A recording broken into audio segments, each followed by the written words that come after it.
Hey, guess who's, oh my God.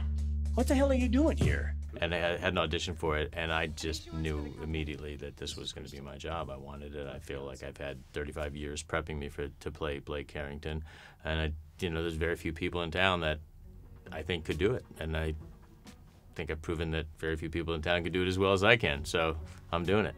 So this is a nice surprise. I'm usually the one that makes things awkward around here. Well, I'm happy to relieve you of that burden.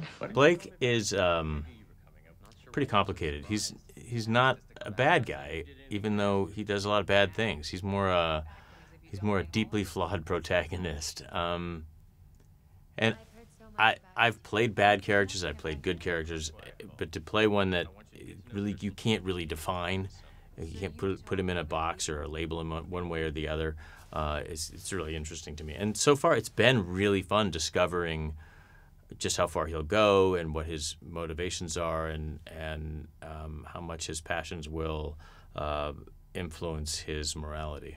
What I like to say about my taking over Blake, it's sort of like Roger Moore taking over 007 from Sean Connery. It's a very iconic character. Blake is Blake. Blake, the soul of Blake Carrington is still the same as when John Forsythe played him, but I am a vastly different actor than John is, or was.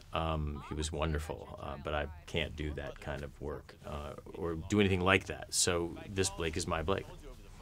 Dynasty, at its heart, is a story about a deeply dysfunctional family that happens to have a ton of money, which allows them to be even more dysfunctional than your average family. But it really is a family story. It's called Dynasty for a reason.